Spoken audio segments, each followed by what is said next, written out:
Denny will be coming to the Regent Theater in Arlington on Friday night. Denny and his band will also perform the entire Band on the Run album. RegentTheater.com for tickets and information. And look at this. It just so happens on our phone right now is our friend, the great Denny Laine. Hey, Denny, how you doing? Thanks for the build-up.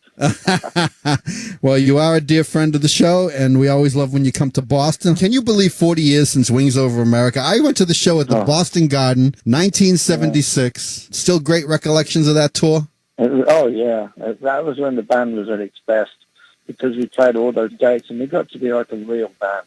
But that really pulled us together as a band. And I listen to it now, and I'm blown away by the band, the energy.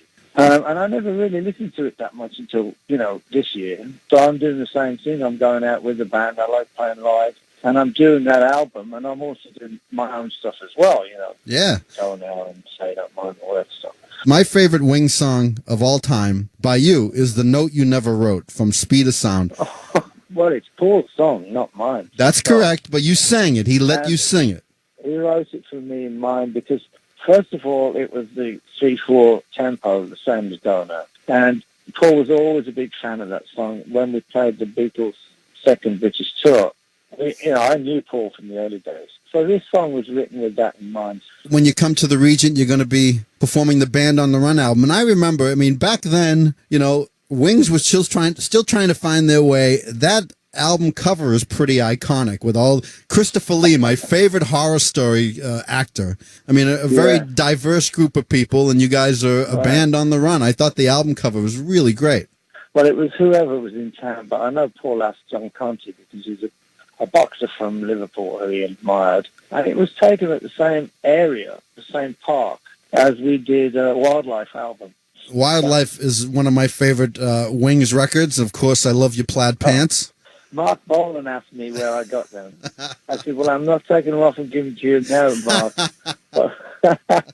A lot of people don't realize, that after the Beatles broke up and John and Paul wrote for years, he embraced you. Of course, Linda was in the trio as well at that time. But he embraced you, and you guys were together for 10 years. You collaborated, and he's never really done that with anyone else since, just one-offs here and there. So, that's a testament to your talent, and. Well, thank you. But, it was also, we were friends, don't forget, a long time before we worked together. That's right. Right in the early days, the Beatles played my hometown. I was on the same bill as them with my old band.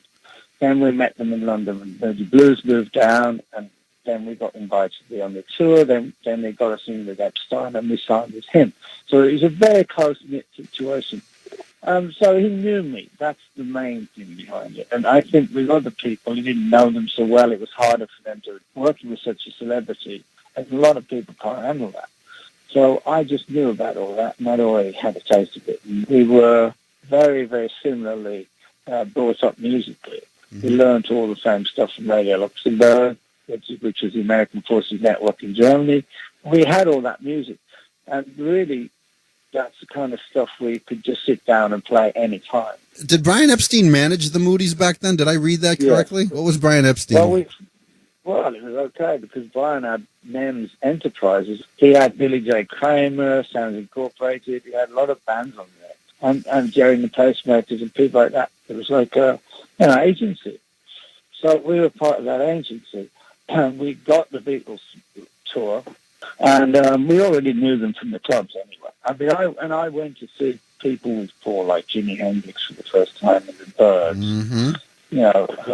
People who would come over from America. I was actually young to be seen on the scene in London in those days. I would go with him to see a lot of them people, or with John. That's how close we were. We used to play each other, our new acetates of our new songs and stuff like that.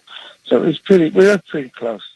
In fact, I've been offered a book to write about those days.